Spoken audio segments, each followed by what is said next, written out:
Montana Territory, 1879.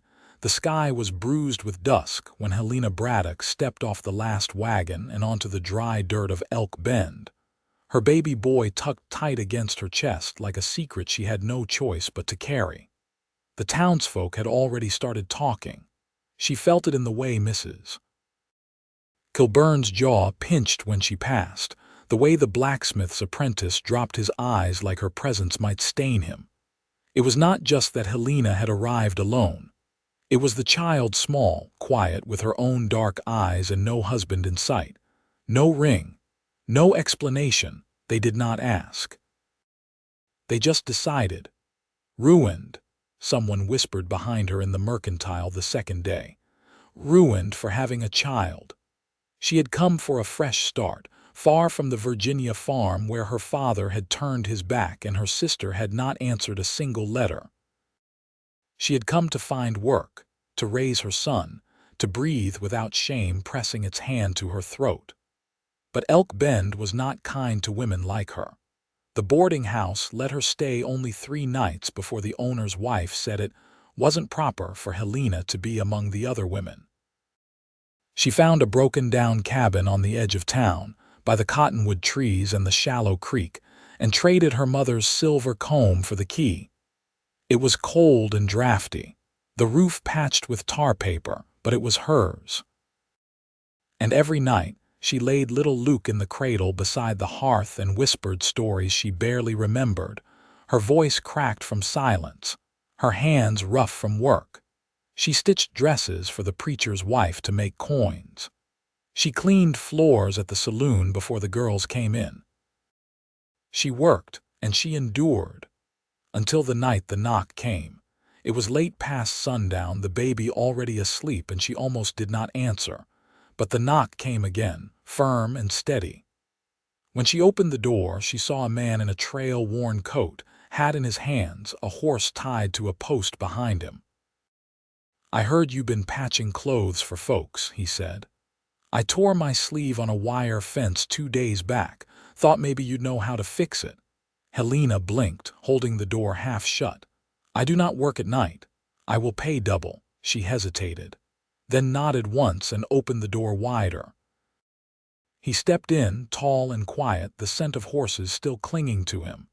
He had sun-browned skin and dark hair that curled a little at the edges, a jaw rough with stubble. His eyes were steady, clear. "I am Vance Bishop," he said, offering the sleeve first, then his hand. "I run cattle out past the Red Ridge." She took the shirt, not touching his hand. "Helena Braddock." His eyes flicked to the cradle beside the hearth where Luke slept, his little hand curled under his chin. "That your boy?" "Yes." Vance nodded once. "Good name, Luke." He did not make the face others did. He did not ask if she was married. He just watched her thread the needle and sit close to the fire, her fingers quick, her face tight with caution. "You do not talk much," he said after a stretch of silence. "I talk enough." Vance gave a slow nod. "Fair." He came back a week later with another shirt, then again with a saddlebag that had split, then a pair of gloves needing mending. Every time he paid double. Every time he asked about Luke. "He is quiet," he said one night, crouching near the cradle. "Most babies cry more." "He cried when he was born," Helena said, "and I think that was enough." Vance's mouth twitched just a little. "Strong one already." Helena looked at him, really looked for the first time. He had to be. The nights grew colder. One evening, a storm rolled in fast, sleet slashing sideways, and Helena opened the door before Vance even knocked. "You cannot ride back in this," she said, voice firm. "I have slept out in worse. Not with ice in the air." He looked at her a moment, then stepped inside. That night, she sat by the fire with Luke in her arms while Vance carved something from a piece of cedar, a tiny horse, whittled smooth. He handed it to the baby, who gripped it tight and grinned. "He likes you," Helena said softly. Vance looked up at her. "Babies know things," she swallowed. Do they? That night he slept near the hearth, his coat rolled under his head, boots off. In the morning he chopped wood before she even asked. The town kept talking. She did not care anymore. One afternoon, Luke had a fever. Helena carried him through the snow to the doctor's, breath catching in her chest, fear clawing at her throat. By the time she reached the office, Vance was already there. "Give him to me," he said. She did. He wrapped the baby in his coat, held him close, paced the floor while the doctor mixed something bitter-smelling. Vance never flinched once, never looked away. That night when Luke finally slept again, Helena stood on the porch, arms crossed tight. Vance stood beside her, silent. "They say I am ruined," she whispered. He looked at her then, eyes hard. "You are the strongest one here," her throat caught. "You had a baby with no one to help you. You walked into a town that wanted to hate you, and you never stopped." She stared at him, breathing shallow. "You are not ruined, Helena. You are the kind of woman that builds a life from ash." Her eyes filled. She did not cry, but she stepped forward slow and touched his hand. Vance laced his fingers through hers. Behind them, the wind howled through the trees, but for the first time in a long while, Helena did not feel cold. The winter settled deep and sharp around Elk Bend, snow layering rooftops like quiet judgment. Helena's hands stayed, chapped from drawing water through ice and wringing clothes stiff with frost. Inside the cabin, she lined the walls with flour sacks to keep the wind from slipping through. Luke had outgrown the cradle Vance had once crouched beside. She now laid him in a low rope bed near the hearth, wrapped in a quilt she'd pieced together from discarded shirts the saloon girls gave her. Vance came less often than before, though not for lack of want. He was driving cattle for a man down in Cotton Draw, and the work had him gone for days at a time. Still, when he did return, Helena always knew. His boots left a heavier print in the snow. His knock came soft, more felt than heard. One morning she found him already there, standing outside the woodpile with snow in his hair and a canvas sack over one shoulder. "I brought flour and molasses," he said, shifting the sack to the porch. "Figured you'd be low." "I am," she said, brushing her palms on her apron. He didn't ask to come in. Instead, he set to stacking the chopped logs along the cabin wall, his movements steady, like he'd done it 100 times. Helena watched from the doorway, arms crossed, the hem of her skirt wet from the snow. "You still working for the preacher's wife?" he asked without turning. "No," she said. "She said it was too hard to explain me to her brother's family when they visit." He paused, head down, then placed the last log with more care than needed. "You deserve better than that." "I know." He turned then, his face unreadable. "There's a ranch up toward Dry Creek. Widow owns it. She's hiring for lambing season. I don't know sheep." "Neither did I first time." He stepped closer, voice low. "I can take you to meet her, if you want it." Helena looked toward the cabin where Luke's laughter rang faint through the cracks. "He won't be trouble." "I'd never call him that," she nodded once. "All right." The ride to Dry Creek took half the morning. Vance led her mule behind his gelding, the trail winding through bare cottonwoods and the bones of old fence lines. The hills were high and pale, dusted with snow that glinted in the sun.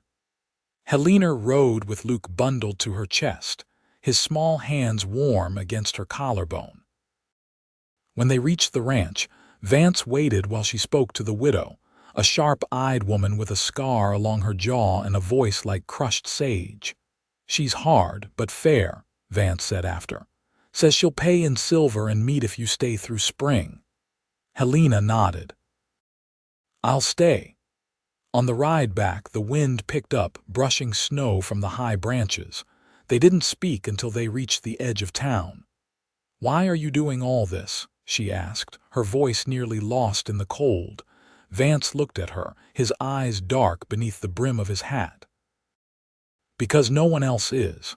"That's not a reason," he held her gaze. "It is for me." She said nothing else, but that night, after Luke was asleep and the fire burned low, she sat with the cedar horse Vance had carved, running her thumb along the grooves. She didn't cry. She hadn't in months. But her chest ached in a way that wasn't grief anymore. The next day, she moved her things to the bunkhouse behind the Dry Creek Ranch. The widow gave her a cot and room enough to set Luke's bed beside it. The lambing began a week later, and Helena learned fast.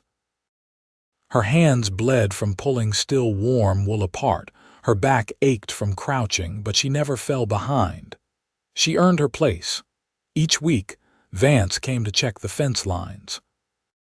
He rode in quiet, always near dusk, and brought things she hadn't asked: for cloth for Luke's shirts, a bag of coffee, a small tin of honey.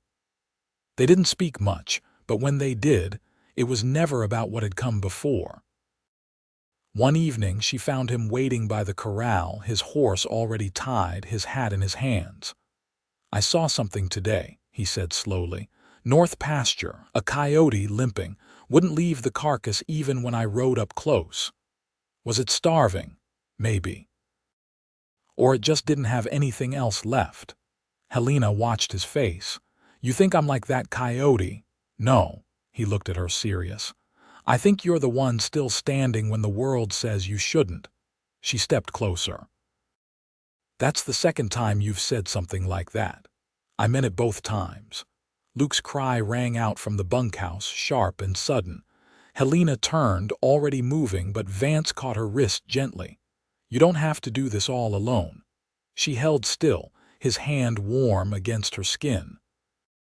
"I'm not leaving," he said. "Not unless you tell me to." Helena didn't speak, but she didn't pull away either. By the time the lambs were weaned and the snow gave way to thawed earth, Helena's hands had grown sure in the work. She moved among the sheep without hesitation now, her steps confident across the muddy pasture, and when a ewe struggled, she no longer waited for help. She pulled on her oilcloth apron and did what needed doing, her strength quiet and plain. Luke had begun to toddle, his steps unsteady but determined. Most mornings, she tied a cloth sling across her back and carried him while she worked, his weight a familiar anchor. When he napped, she stitched wool sacks by the barn or boiled water for the evening feedings. Every task had its place. Every hour had its reason. Vance had started riding in later, often near dusk, when the sky turned the ridges amber and the sheep huddled in long shadows. He no longer brought things. Instead, he brought himself. And when he arrived, Helena left her work as it was and met him by the fence. One evening he leaned against a post, arms folded, watching Luke tug fistfuls of grass and giggle when it tickled his palm. "Your boy's got thick wrists," he said. "He'll be strong." "He's stubborn," Helena said, brushing dirt off her skirt. "He'll need that more." Vance tilted his head, eyes following Luke's small hands. "You still thinking of leaving after spring?" She hesitated, then wiped her palms against her apron. "I don't know any more. I came west to escape one kind of silence. But there's another kind here." He didn't answer right away. A breeze moved through the pasture, carrying the scent of wet earth and wool. "You ever think about staying?" he asked. She looked at him, not startled but careful. "This place doesn't belong to me." "Belonging's not always about what you own." Helena crossed her arms, the fabric of her dress stiff with dried soap. "You think I should settle just because it's easier. I think you should settle where you're wanted." She turned away from the fence, toward the bunkhouse where the lantern was already lit. "Being wanted isn't the same as being safe." Vance stepped forward, not touching her, just close enough for her to feel the warmth off his coat. "You've built safety out of nothing, Helena. You did that. Not this ranch, not the widow. You." She turned back to him, her mouth set. "You think that means I'll stop needing to protect myself?" "No," he said. "I think it means you don't have to do it alone." Luke let out a high, delighted sound and fell backward into the grass. Helena moved to lift him, brushing bits of straw from his shirt. Vance crouched beside her, steady hands helping her balance the boy. "You ever think about what comes next?" he asked, not looking up. "I used to," she said, her voice low. "Before. And now, I try not to look too far ahead." "I do," he said. "Every time I ride out, I think about coming back. Not just to this place. To you." She didn't speak. She didn't have to. Her hand reached for his without hesitation, and her fingers settled into the spaces his had made ready. Later that week, the widow sent them both to the northern pasture, where a stretch of fence had collapsed beneath the runoff. They worked side by side in the clay-thick mud, hammering posts into the softened ground, stringing wire, their sleeves rolled and boots sinking deep. When they broke for water, Helena leaned against a tree and looked at him, really looked for the first time in full light. "How did you end up here?" she asked. He poured water from a canteen into her cupped hands. "I was born in a dugout east of Cheyenne. My father died in the Snake River floods. Mother remarried a man who drank more than he worked. I left at 17. She drank, then let the rest run over her wrists to cool them. You've been alone a long time." "Not anymore," he said. She didn't smile, but her eyes softened. "I can't give you a clean past." "I don't want one," he said. "I want something honest. I can't promise easy." He stepped closer. "I'm not asking for that either." She looked down at her hands, scarred and reddened. "I've only known how to survive." "Then let's build something where you can do more than that." The wind shifted, lifting the loose strands of her hair. She let him touch her cheek, rough fingers grazing the skin just beneath her eye. A touch not of possession, but of knowing. She didn't pull away. That night she didn't return to the bunkhouse. She brought Luke back to the cabin near the cottonwoods, the one she'd left locked through winter. The roof still held. The hearth still waited. She lit a fire and laid her son in his bed, then stepped outside. Vance was already there, leaning against the post like he had that first night. "I kept thinking about the way you looked, holding him that day he was sick," he said. "You didn't ask for help, but you let me give it." She came down the steps and stood before him. "No one ever gave it without asking something back. I'm not here to take anything from you." He paused. "I want to build something with you, something that lasts." She took his hand, turned it over in hers. "Then stay." He did. Spring pressed in slow and cautious, like it wasn't sure it had the right to stay.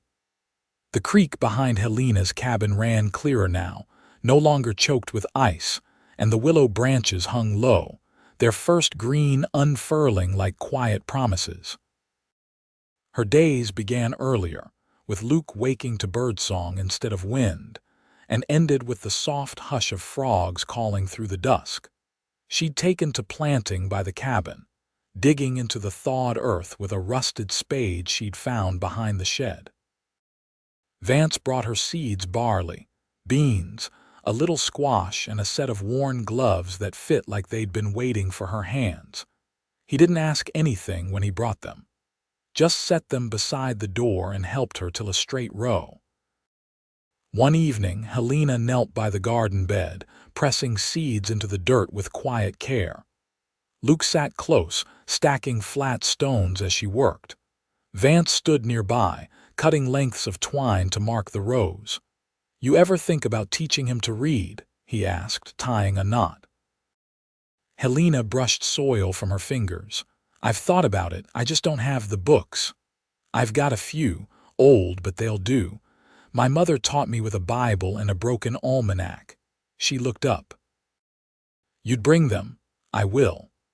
Helena rocked back on her heels, watching the boy arrange his stones into a crooked tower. "He's quick. I think he'd take to it." Vance smiled, but it wasn't the kind a man wears for show. It was quiet, shaped more by the corners of his eyes than his mouth. "I saw a schoolhouse out toward the East Fork," Helena said after a moment. "It's boarded up now, but the roof's still good." "Wouldn't take much to open it again," Vance said. "Just someone willing." She rose slowly, brushing her skirt clean. "There'll be other children.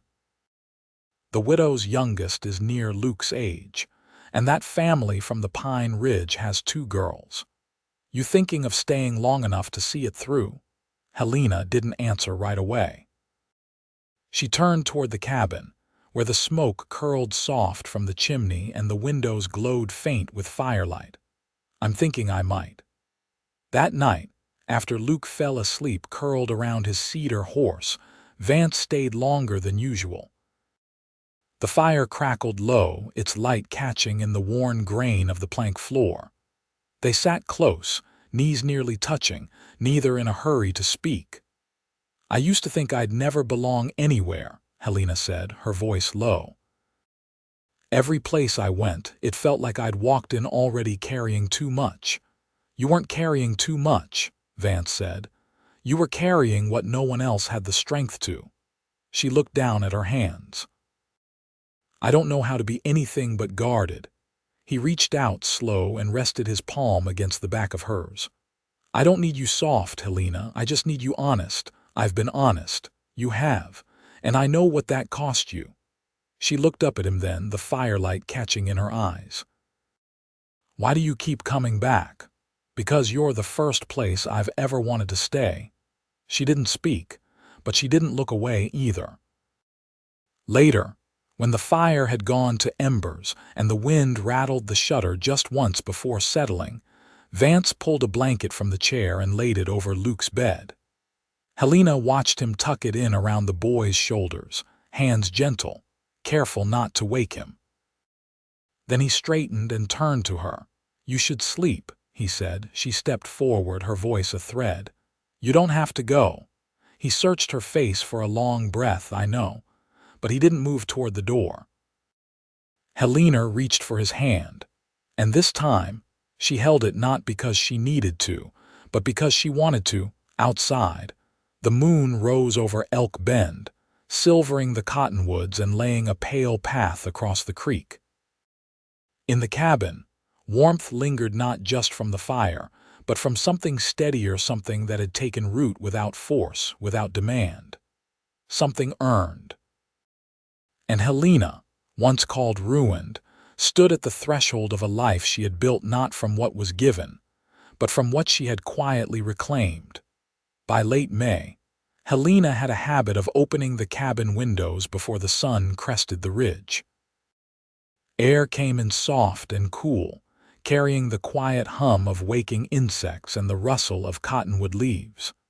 Luke usually stirred just after the rooster's second call, hair mussed, eyes still heavy with sleep. She'd lift him to her hip, and they'd start the morning slow, as though peace had become a rhythm they both understood. Vance had taken to building a lean-to on the north side of the cabin. It started with a single beam he set upright in the ground, then another until the frame took shape, one measured board at a time. He said it would be a place for tools, maybe a workbench. Helena knew better. He was carving space into her life, not just around it. One afternoon, while Luke napped, she watched Vance plane a door frame, sleeves rolled, sawdust clinging to his forearms.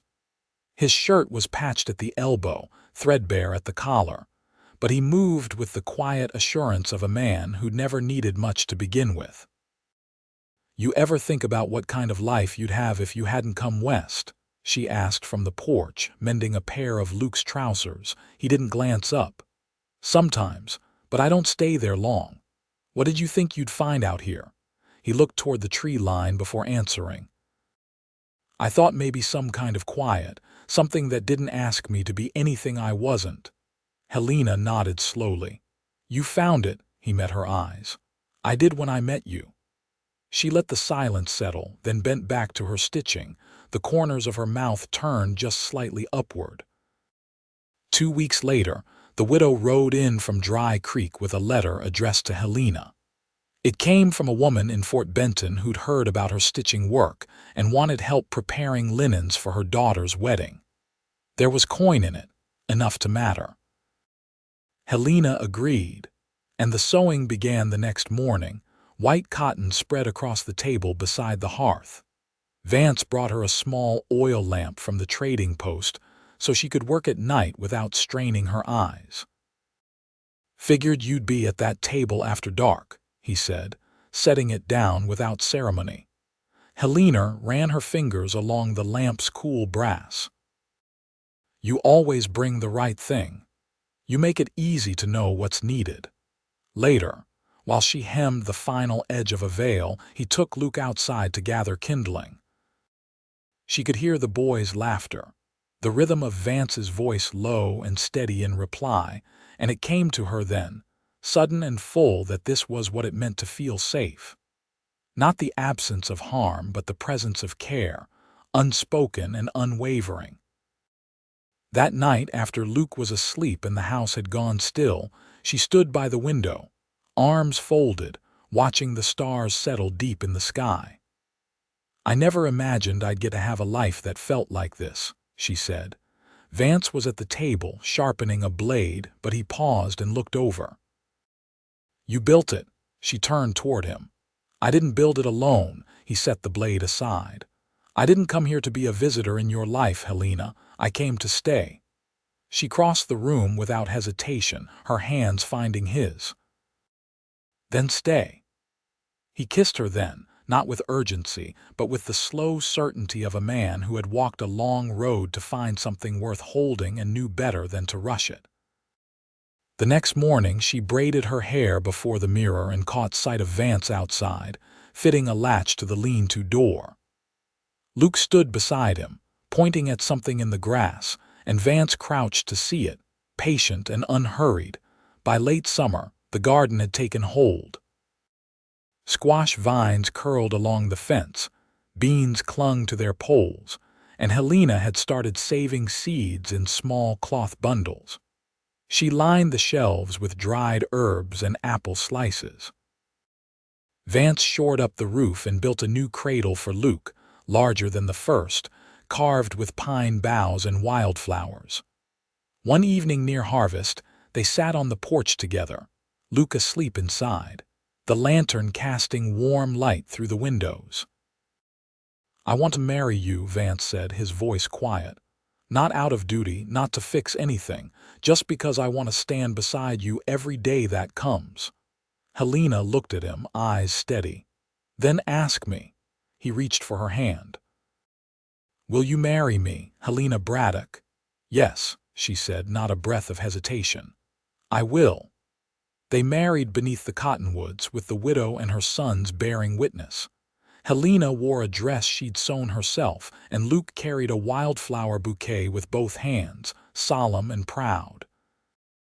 Vance held her hand through the vows, thumb brushing the inside of her wrist, the same way he had the first night he told her she wasn't alone. They spoke no grand promises, just truth and trust, and the quiet kind of love that had grown through cold seasons and bitter silences. They built a larger home the next spring, not grand, but wide enough for growing. Helena taught reading to the ranch children in the old schoolhouse they restored together. Vance kept cattle on a stretch of land near Red Ridge, and most evenings he returned with dust on his coat and a smile reserved only for her. Luke grew strong and sharp-eyed, with a laugh that came easy and full. He called Vance Pa by his own choosing, and Vance never once corrected him. Their life was not without its weight. Storms still came, cattle still wandered, and sometimes grief stirred in the quiet hours. But they faced it together, shoulder to shoulder, knowing what it meant to be forged by hardship and still choose love. And in the deep of night, when the fire burned low and the world outside fell silent beneath the stars, Helena would lay her hand over Vance's chest, feel the steady rhythm there, and know she was exactly where she belonged.